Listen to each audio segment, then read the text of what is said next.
Hello and welcome to my channel. Today's episode is going to be a little bit different.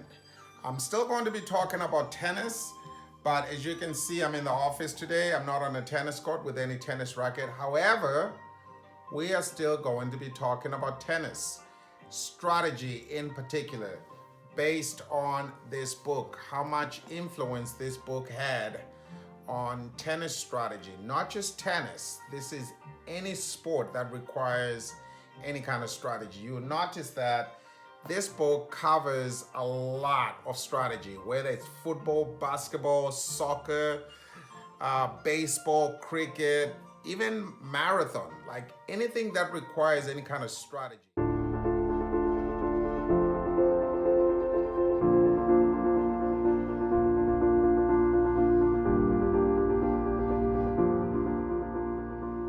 This book has made a lot of influences. It was written by Sun Tzu, who was a general in the Chinese army about 2,500 years ago. It's very old, however, it is still relatable to this day and age. And I'm gonna break that down tennis-wise. There are 13 chapters. I'm not gonna touch on all of them, but I'm just gonna pick a few things that really stood out when I read this book. I read it for the second time. That's when a lot of them kind of stood out and I made a few notes. It's not just in tennis, it's in business. You look at that movie with Michael Douglas, Wall Street, that had Art of War all over it. To the board. I bet on sure things. Read Sun Tzu, The Art of War. Every battle is won before it's ever fought. All warfare is based on deception. Sun Tzu. If your enemy is superior, evade him. If angry, irritate him. If equally matched, fight. And if not, split. Reevaluate. I'm going to jump into the 10 things that I learned from The Art of War by Sun Tzu. First one is kind of straightforward, and this one is very interesting because I see this all the time with some of my students, and I have kids come on the court and they say, oh man, I slept kind of funny, you know, my left shoulder kind of hurts and I can't hit my backhands well. And I'm thinking, hold on, don't tell your opponent that, because now they're going to be hitting every single ball to your backhand because they know that your backhand is a little bit weaker than normal because you just told them. So you have to keep that information to yourself. You do not want to give your opponent any kind of an edge. Do not let your opponent know if something is bothering you. Even something as small as, oh my gosh, I can't hit overheads today because the sun is in my eyes. Yes, everybody knows the sun is there, but sometimes they forget. Don't remind them. Do your research. You personally have to be prepared. You have to practice your forehands, your backhands. You have to get to the match a lot earlier and warm up and stretch and hit some serves if you know you need to hit about 50 serves before your first match. So preparation, that is very, very important. All right, this one is avoid.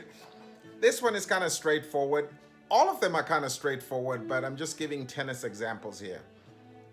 If somebody's got a big forehand, it's very obvious we have to avoid hitting to that person the big forehand. If it's single, hit more to the backhand, make them run around it. Now, they might run around a few balls, but they will not be able to run around the entire time.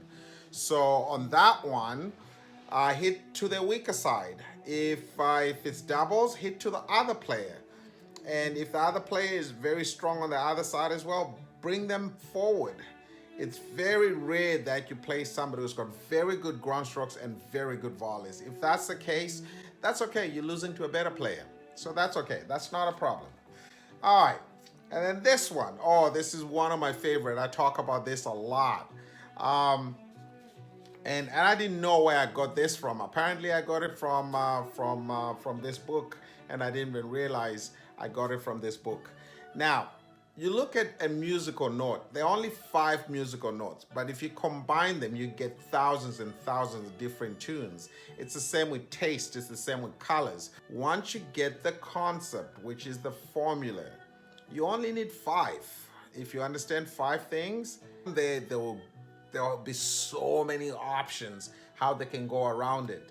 So instead of just one strategy at a time, understand the concept. You understand the concept, you have a lot more variety. You have a lot more options when it comes to the entire strategy. So I really like this one. This is one of my favorite ones. All right.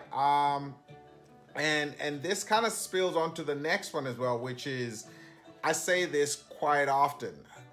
In tennis, there are only 2 ways to win a point. Think about it. There are only 2 ways to win a point in tennis. You either hit a winner or you force your opponent to make a mistake. Now, from these 2 ways to win a point, you can come up with thousands and thousands of different options how to do that. How can you make your opponent make a mistake? Hit a very high ball to them. When they're in behind the baseline, they cannot hit the ball above their shoulders. They might make an error. Hit a ball really low at their feet. They might make an error. Hit the ball really wide. They might be off balance. This goes so many different ways. Hit the ball really fast at the net player. They don't have time to react, so you might force an error out of them. So there are 2 ways to win a point, but there's so many variations on how you can do it. And that's surprisingly the exact same thing that Sun Tzu is talking about in the Art of War, when he says there are only 2 ways to win a warfare. So that, I find that to be very interesting as well. All right, the next one is somewhat straightforward.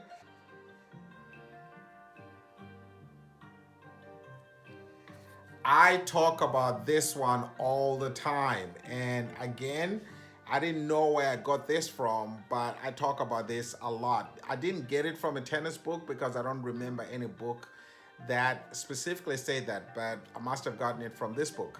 Now, I often tell my players, do not hit big serve that you have no idea yourself where the serve is going. So if your serve is erratic, that means the returns are going to be sporadic and erratic as well. That means your partner at the net has no idea what's going to come back. And you don't know where the ball is going to be either. So if your serve is inconsistent, as in speed and direction wise, you have no idea what's going to come back because your opponent doesn't know what's happening, and they'll probably just react and just either block a high one or hit a fast one, cross court or down the line.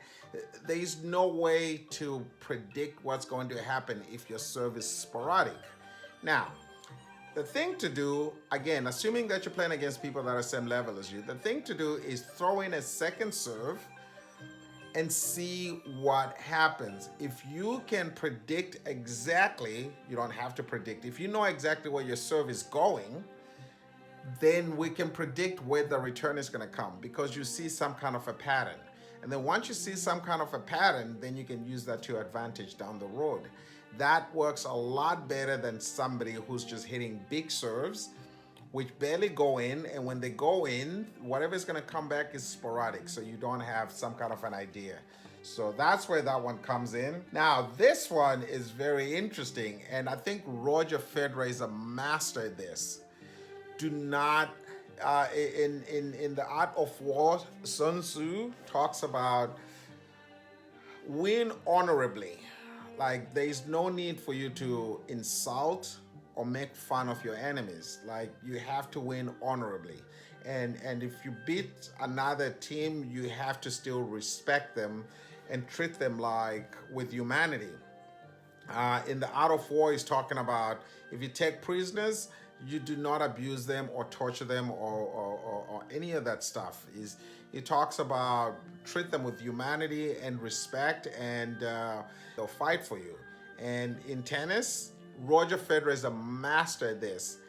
Everybody's okay to lose to Roger Federer. Why? Because he's the nicest person on the tour. Like, nobody wants to lose to somebody who is like Soldering.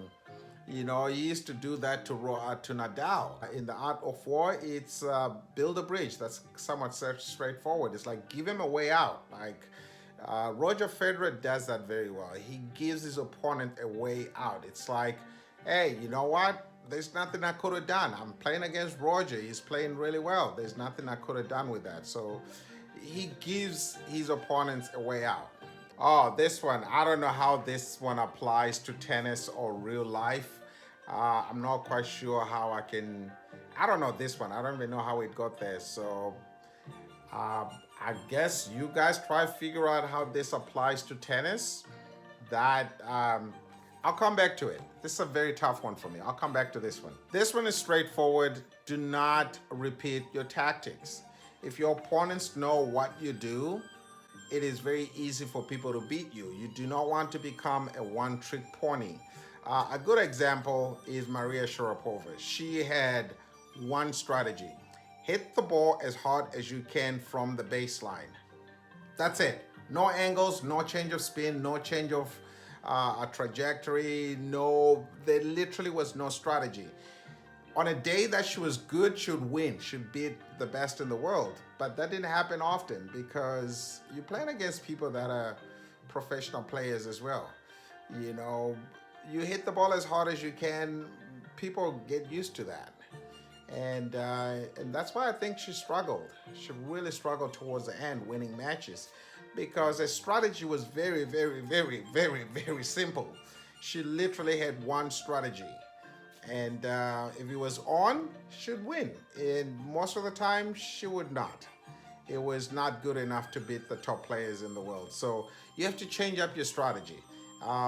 You know, people that are really good at that, people like Justin Hannon, should slice, should hit topspin, should come to the net.